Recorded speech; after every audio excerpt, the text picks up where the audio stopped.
이번 고난 주간에는 예수님께서 십자가상에서 하신 7마디의 말씀을 매일 하나씩 살폈고, 이제 드디어 마지막 말씀을 대면했습니다.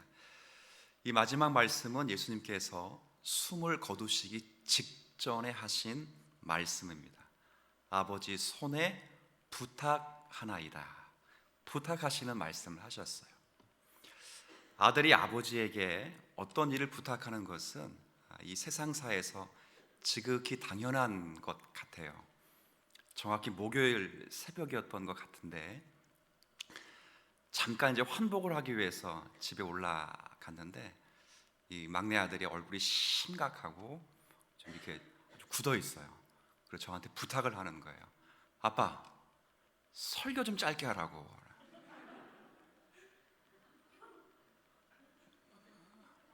그리고 뒷말이 더 멋있어요. 더 졸린데 재미도 없어. 그래서 제가 그래, 노력하마. 피곤해서 그렇거든요. 월, 화, 수 꼭 참았잖아. 근데 목요일도 5시 되기 전에 막 엄마가 흔들어 깨웠을 거 아니에요. 그러니까 잠은 오는데 억지로 버틴 거예요. 그래서 제가 금요일 날은 2분 일찍 끝냈어요. 아버지와 아들 사이에서 이런 관계 속에서 부탁하는 것은 지극히 당연할 겁니다. 그런데 예수님은 오죽하시겠습니까? 하나님의 모든 뜻을 다 이루시고 한 점 부끄럼 없이 고결하신 당신의 보배로운 피를 흘리셔서 하나님의 선한 역사를 완성하신 후에 아버지께 무엇인가를 부탁하면 아버지가 못 들어주실 일이 없습니다. 아니, 그렇게 하지 않아도 여태까지 한 번도 아버지 하나님은 당신의 아들이 하신 부탁을 외면하신 적이 없습니다. 단 한 번 마치 외면한 듯 보이는 사건이 엘리 엘리 라마 사박다니 하시면서 아들을 외면하시며 버리셨었는 딱 한 번이었습니다. 모든 사역을 완성하시고 이제 예수님께서 아버지에게 마지막으로 부탁하시는데, 과연 무엇을 부탁하셨는가? 오늘 보니까 뭘 부탁했습니까? 아버지 손에 부탁하나인데 뭘 부탁했죠? 아버지, 내 영혼을 아버지 손에 부탁하나이다. 내 영혼을 부탁했어요. 근데 그것도 작은 소리로 부탁하지 않고, 오늘 읽었던 46절 앞부분을 보니까 큰 소리로 부탁을 했어요. 큰 소리로. 하나님은 우리의 작은 신음에도 응답하시는 하나님이시잖아요. 작게 목소리를 내도 마음 진솔히 고백하면 하나님은 그 음성을 귀가 어두워서 못 듣는 분이 아니에요. 손이 짧아서 구원 못 하시는 분도 아니셔요. 예수님이 작게 신음소리를 내셔도, 내가 목마르다 하신 말씀처럼 작게 내셔도 아버지는 다 들으셔요. 근데 크게 하셨어요. 그리고 더욱이 놀랍게는 예수님은 지금 온 몸이 세상 말로 하면 만신창이가 되었어요. 물과 피를 다 쏟으셨잖아요. 예수님은 죽음을 맞는 것보다 더 훨씬 저주를 받으셨다고. 저주. 하나님의 진노의 잔을 마시셨어요. 하나님의 진노의 잔을 받으시고 고결하시고 보배로운 자신의 피를 다 쏟으셨어요. 그리고 마지막에 그 진노를 견디셨어요. 마신 것도 대단하신데, 당신의 보배로운 피를 다 흘리신 것도 대단하신데, 그 진노를 다 견디셨다고요. 그의 몸이 큰 소리로 목소리를 낼 수 없어요. 근데 큰 소리로, 마지막 말씀이라고 큰 소리로 냈을까요? 그럴 수도 있겠죠. 근데 큰 소리로 아버지, 내 영혼을 아버지 손에 부탁하나이다. 자, 묻습니다. 누구 들으라 그래요? 누구 들으라? 주변에 있는 사람 모두 들으라는 거예요. 저가 아버지라고 부르는 하나님께 버림을 받았다. 전부 그렇게 생각했어요. 그러나 예수님이 선언하시는 거예요. 내가 잠시 아버지의 진노를 받아 버림받은 것은 맞으나 더 이상은 그렇지 않다. 그래, 않다. 나는 여전히 아버지에게 사랑받는 소중한 아들이며, 나는 여전히 그리스도 안에서 하나님의 영광을 누리는 내 영혼이 아버지의 손에 있다. 이 모든 것을 사람들에게 선언하신 거죠. 그 자리에 없을지라도 우리에게 하신 말씀, 우리에게. 저는 이 고백을 어제 이렇게 묵상하면서 그런 생각 들었어요. 조금 이따 두 번째 말씀드리겠지만 내가 아버지께 뭘 지금 부탁하고 있는가? 저는 먼저 마지막 결론을 여러분에게 말씀드리겠습니다. 미리 말씀드리면 우리가 매일매일 주님, 우리가 죽음일 때 내 영혼 부탁하지 말고 매일의 삶에서 매일 내 영혼을 주님께 부탁하는 그런 성도들이 되었으면 좋겠어요. 제일 중요하더라고요. 과연 아버지여 내 영혼을 아버지 손에 부탁하나이다, 이 말씀의 의미가 무엇인가? 많은 말씀들이 어제 제 마음속 깊이 자리 잡았는데 제가 그 말씀 가운데 두 가지만 여러분에게 적용을 드리면서 말씀을 드리겠습니다. 첫 번째는 이 마지막 7번째 말씀은 예수님께서 일평생 사명을 이루는 삶을 사셨다는 것을 선언해 주는 거예요. 왜냐하면 7번째 말씀은 6번째 말씀과 관계가 있어요. 6번째 말씀이 뭐죠? 내가 다 이루었다. 다 이루었다. 다 이룬 다음에 아버지여 내 영혼을 아버지 손에 뭐 했지요? 부탁했어요. 다 이룬 다음에 부탁했어요. 더 이상 이룰 것이 없다는 거예요. 아직 구약의 예언이 다 성취된 건 아니에요. 창에 찔려야 돼요. 다리가 꺾이지 않는, 뼈가 부스러지지 않는 일을 만나야 돼요. 부자의 무덤 속에 그가 장사가 되어야 돼요. 구약의 예언들이 몇 가지 더 남아있지만 속죄의 완성을 다 이루었어요. 다. 성육신의 목적, 잃어버린 자를 찾기 위하여, 죄인들을 죄에서 구원하시기 위하여, 저들의 죄를 없애기 위하여 성육신의 목적을 이루시고 그 목적을 위하여 십자가를 지셔서 죽음의 자리에까지 들어가셔서 율법의 요구를 받으셨어요. 형벌을 완전히, 그럼 마지막 견디셨다고요. 더 이상 대속과 관계돼서는 이룰 것이 없어요. 다 이루셨어요. 그런 다음에 아버지께 자신의 손을 맡겼다는 것은 그의 일생이 전부 하나님의 사명을 위한 삶이었다는 걸 잘 보여주는 거예요. 그렇지 않아요?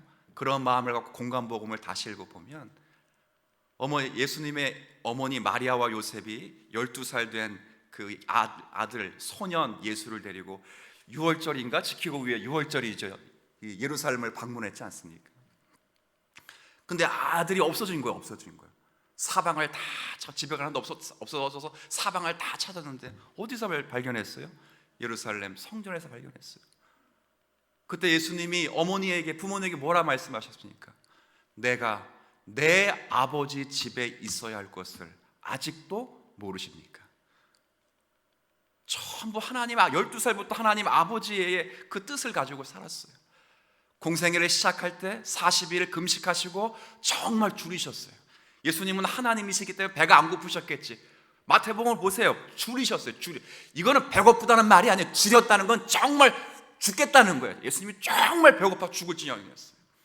사탄이 유혹했어요. 돌덩이를 떡덩이가 되게 하라. 너 그럴 수 있잖아.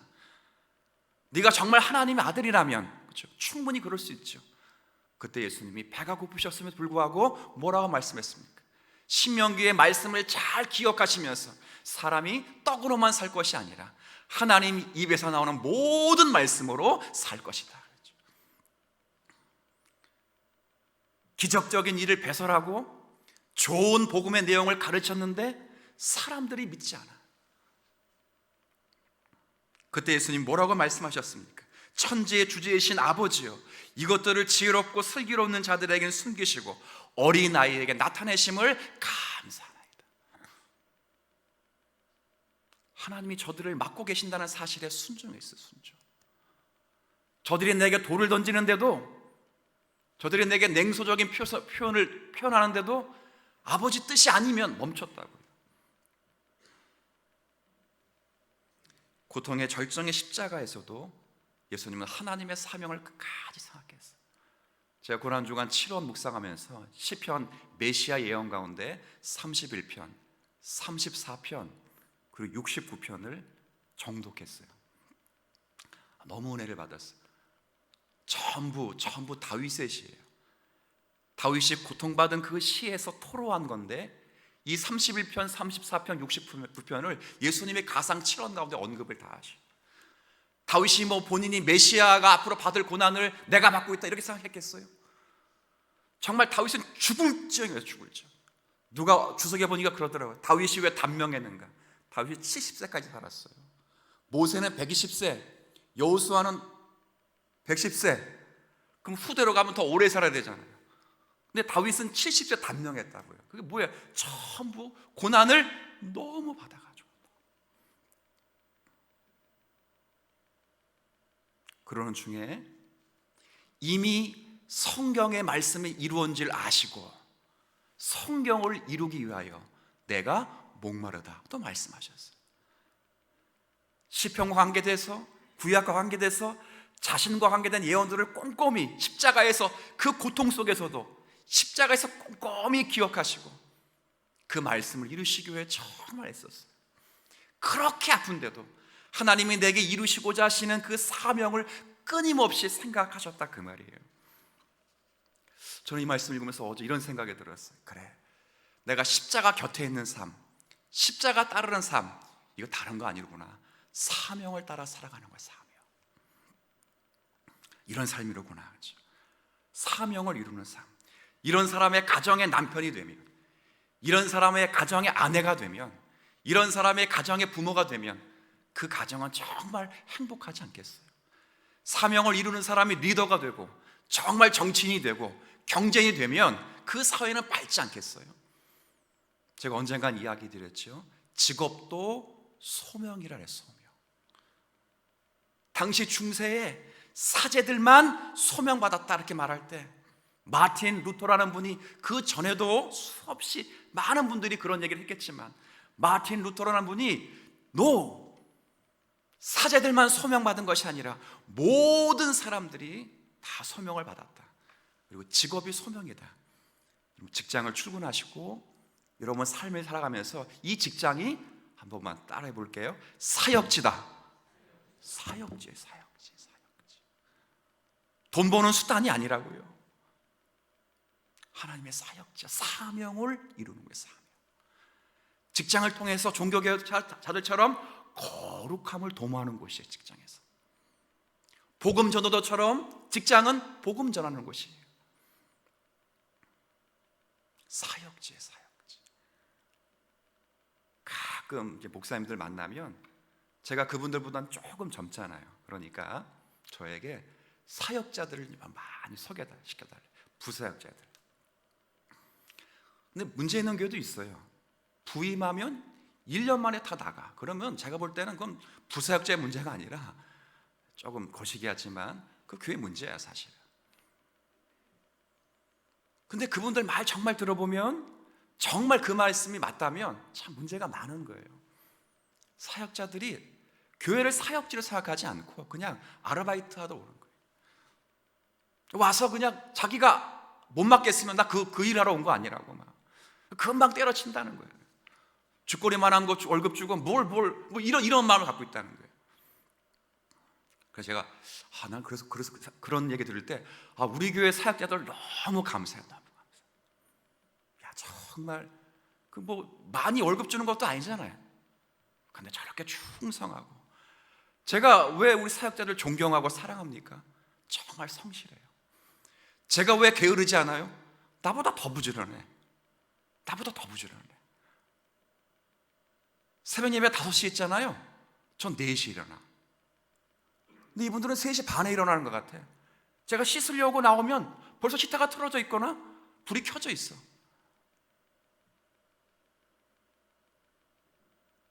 난 그게 가장 감동적이에요.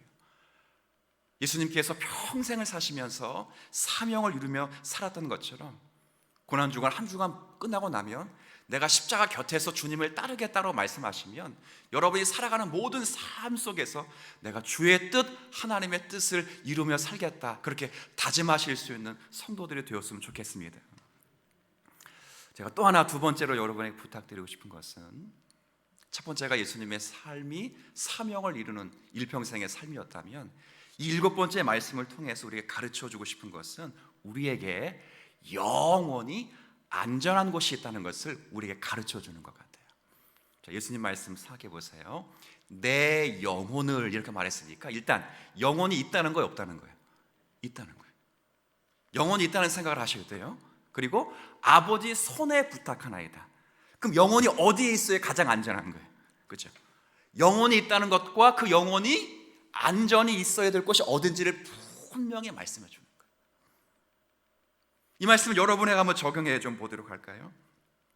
육신의 삶이 끝나도 영혼이 끝나지 않고 항상 영혼이 영원하다는 것을 우리에게 말씀해 주신 것이는데, 우리는 이 땅을 살면서 영혼에 대해서 얼마나 인식하며 살아가는지, 바쁘게 살아가잖아요, 그렇죠?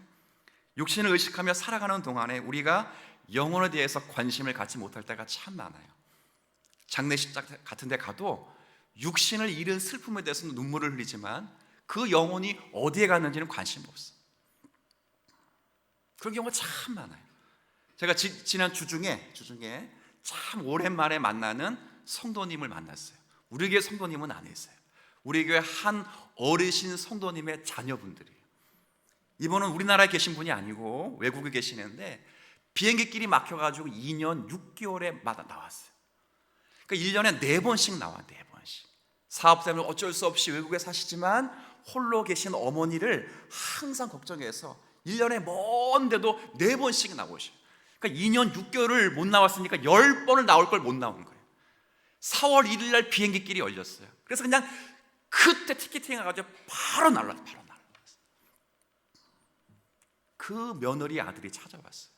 관심은 딱 하나예요. 어머니의 영혼이에요. 근데 너무 감사했어요. 다리가 아프고 허리가 아픈데 우리 어머니가 성경을 너무 잘 읽으세요. 글씨도 잘 못 읽었던 분이에요. 근데 2년 6개월 동안 성경을 참 잘 읽으세요. 기도도 너무 잘하세요. 목사님 감사합니다.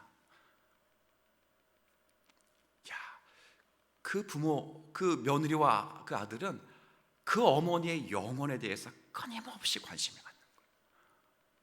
여러분이 자녀를 향해서 관심 가져 있는 게 뭔지, 내 삶과 관계에 대해서 관심 갖는 게 뭔지, 사업에 대해서 참 분유하고, 내가 물질과 경제관 이런 것에 대해서는 참 바쁜데 친구 관계는 그렇게 잘 맺으려고 하는데 영혼은 어떻게 되는지 관심이 없는 사람들이 참 많을 수 있어요. 우리가 정신을 다시 한번 똑바로 차려야 돼요. 우리의 영혼을 관심 있게 두셔야 되고, 우리 영혼이 정말 안전한 곳이 있다면 그건 다른 것이 아니라 우리의 영혼이 아버지 손에 있을 때 가장 안전할 거예요. 요한복음 10장 29절에 예수님께서 친히 이런 말씀을 하셨어요. 제가 읽습니다. 그들을 주신 내 아버지는 만물보다 크심에 아무도 아버지 손에서 빼앗을 수 없느니라. 그들이 누구예요? 그들은 하나님이 예수님에게 주신 양이에요. 양. 하나님께서 예수님에게 주신 그 양떼들은 반드시 목자의 음성을 들을 것이다. 그리고 그 음성을 듣고 반드시 그 목자를 믿을 것이다. 바로 그들은 주신 내 아버지가 계시기 때문에, 그 아버지는 만물보다 크시기 때문에 아무도 아버지의 손에서 빼앗을 수 없어요. 우리의 영혼을 아버지 손에 맡기면 우리의 영혼을 빼앗을 수가 없어. 사탄이 아무리 참소해도, 사탄이 우리의 육신을 멸할 수는 있어도 우리의 영혼은 멸할 수 없어요. 아셔요? 세상이 우리를 핍박해서 우리를 죽음의 문턱까지 우리를 몰아갈 수는 있어요. 그러나 우리가 거꾸로 뜨림을 당하지 않아요. 넘어지지 않아요. 왜 그래요? 우리의 영혼이 아버지 손에 있기 때문에 그래요. 이걸 우리 믿어야 돼요. 그럼 날마다 우리의 영혼을 아버지 손에 부탁을 하는 거예요. 그러면 하나님께서 하나님의 능력으로 우리를 보호하시죠. 성경 한 구절 제가 더 읽어드릴까요? 베드로전서 1장 5절에 보면 같이 한번 읽어봅시다. 너희는 말세에 나타내기로 예비하신 구원을 얻기 위하여 믿음으로 말미암아 하나님의 능력으로 보호하심을 받았느니라. 그렇죠? 여기 보면 말세에 나타내기로 예비하신 구원, 그 목적지가 있어요. 구원의 완성이 있어요. 그리스도의 장성한 분량에까지 자라가는 그 구원이 이미 예비되어 있어요. 예비. 어떻게 가지? 어떻게 이루지? 걱정하지 마세요. 그때까지 하나님의 능력으로 뭘 받아요? 보호하심, 지키시는 거예요. 누가? 하나님이죠. 하나님 지키시는 거예요. 목적지가 있다는 게 얼마나 감사한지 몰라요. 목적지가 없으면 방황하게 되는데, 목적지가 있으면 돌아가고, 그 길이 험준할지라도 목적지만 있으면 괜찮은 거예요. 만약에 오늘 여러분이 예배 끝나고 딱 나가실 때 돌아갈 집이 없다, 이렇게 한번 생각을 해보세요. 얼마나 마음이 답답하시겠어요. 직장을 출근하는데 직장이 없어. 그 마음이 얼마나 답답하시겠어요. 목적지가 있다는 것은 굉장히 큰 축복이고, 더 감사한 건 이 목적지까지 하나님이 우리의 영혼을 우리 하나님의 능력으로 붙잡아 주신다는 거예요. 뭐가 두려워? 뭐가 두려워? 주님이 그렇게 말씀하시고 우리에게 요구하시는 건 딱 하나예요. 딱 하나. 십자가를 지고 나를 따르라는 거예요. 십자가 지고. 전부 내가 책임져 줄 거라는 거예요. 너 영혼 그거 걱정하지 마라. 너 영혼 하나님 손에 부탁했으니 내가 내 영혼을 아버지께 부탁하면 나와 함께 연합된 모든 성도들의 영혼도 아버지 손에 부탁받은 거예요. 지금 능력으로 보호하심을 받아요. 그런 주님이 우리에게 요청하는 건 딱 하나예요. 십자가 지라. 십자가. 그거 하나예요. 그거 하나.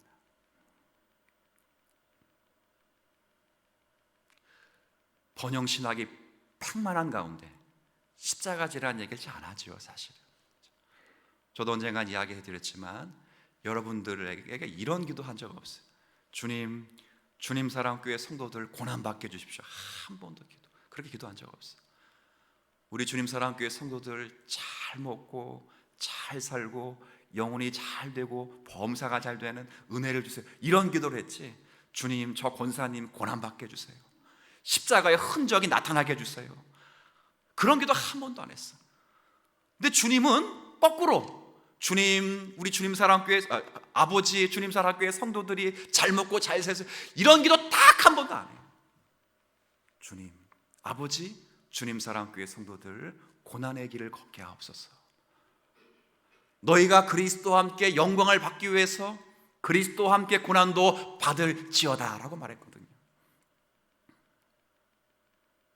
우리가 그 길을 가는 거예요. 주님이 전부 십자가에서 7마디 말씀을 말씀하시고 마지막에 우리에게 말씀하신 것은 내가 나를 따라올 수 있느냐. 십자가 곁에서 자기를 부인하고 정과 욕을 십자가에 다 죽이고 다시 의롭게 새로운 삶을, 변화된 삶을 살아가면서 정말 예수를 따라 사명을 이루며 살아갈 수 있겠느냐. 사명을 이루는 동안에 그 영혼을 아버지께 부탁하고 아버지께서 사명을 이루는 동안 내 영혼을 능력의 말씀으로 보여주실 것을 믿고 있느냐. 그리고 한 걸음 한 걸음 주님과 함께 동행하느냐, 그걸 물으시는 거예요. 우리 주님 사랑교회 성도들이 그런 삶을 살아갔으면 좋겠어요. 고난주간 다 끝나고 정말 고난이 나타나야 돼요. 하나님, 제가 저 영혼을 제 십자가로 받겠습니다. 제 말씀 가운데 용서, 첫 번째 예수님 말씀 가운데 용서의 말씀처럼 저 형제를 제가 용서하겠습니다. 용서의 십자가를 지겠습니다. 하나님, 만족의 말씀처럼 제가 만족의 말씀, 내가 주의 말씀으로 만족하고 내 영혼이 아버지 손에 있는 것 만족하면서 내가 십자가의 길을 걷겠습니다. 제가 십자가 곁에 있겠습니다. 전부 십자가를 떠나고 고난을 피할지라도 이 고난 가운데서도 주님의 영광을 제가 성취할 수 있도록 주님 기도하겠습니다. 고난 주간 다 끝나도 일주일에 한 번 내가 새벽 예배는 꼭 드리겠습니다. 그런 고난이 나타나야 돼요. 그게 십자가를 지는 삶이에요. 한 주간 동안 얼마나 수고하셨어요, 그렇죠? 안 하던 새벽 예배 하는 게 쉬운 게 아니라고요. 우리도 힘든데, 그렇죠? 그러나 하나님께서 이런 기회를 통해서 우리에게 다시 한번 기도할 수 있고 우리의 영혼을 관심 갖도록 하시는 하나님의 세밀하신 보호하심을 또 믿으시고, 우리가 한 주간 동안 받았던 말씀과 함께 오늘 특별히 예수님께서 자신의 사명을 이루는 삶을 사셨고 더불어 자신의 영혼을 아버지 손에 맡기심을 통해서 우리로 영혼에 관심을 갖고 영혼이 하나님 손에 있을 때 가장 안전하다는 사실을 깨닫고 더 주님 앞에 나아가실 수 있는 오늘의 말씀이 되었으면 좋겠습니다.